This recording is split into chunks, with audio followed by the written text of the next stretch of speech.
Okay, today I'm going to be going over the bright fringe, dark fringe problem, which states that in Young's double slit experiment, a 413 nanometer light gives a fourth order bright fringe at a certain location on a flat screen.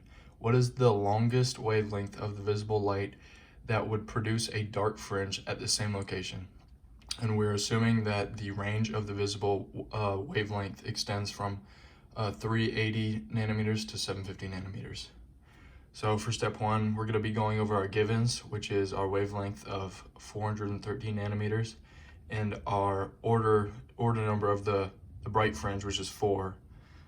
So our useful equations in this problem are going to be the dark fringe equation, which is change in L equals m plus 1/2 times the wavelength, and then the bright fringe equation, which is the change in length equals m times wavelength.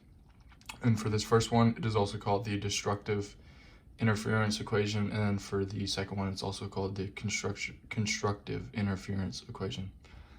Okay, and then we will finally start solving the problem here.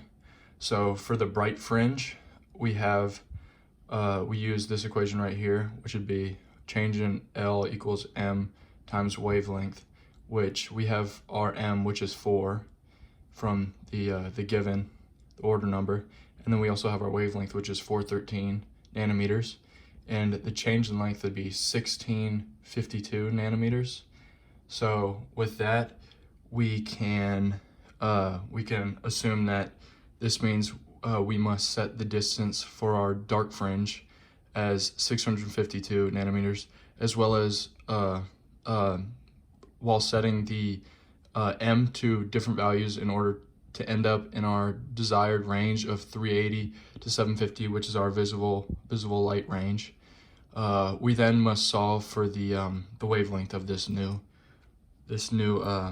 light, so that it equals the same distance away as the bright fringe. So we take the first equation that we had, which was the change in L equals m plus 1/2 times wavelength, which is the dark fringe equation, and we plug in our values, which is 1652, which was what we got in our first part. That's in nanometers, and then we have which equals m plus 1/2 times the wavelength, and we're going to be putting in different values for m to see till we get the right answer, the maximum value for the visible light range. So we will start with m equals 1 and increase from there. So for m equals 1, we plug that in. 1652 equals 1 plus 1/2 times the wavelength, and then we solve for wavelength, and the wavelength ends up being 1101.33 nanometers, which is outside of our visible light range, because it is above the 750 nanometers. So we then move to m equals 2. So solving for this, 1652 equals 2 plus 1/2 times wavelength. The wavelength ends up being 660.8 nanometers, which is inside our range for our visible light range. So we'll keep this answer in mind, but we'll keep going to see if the answer the wavelength either increases or decreases.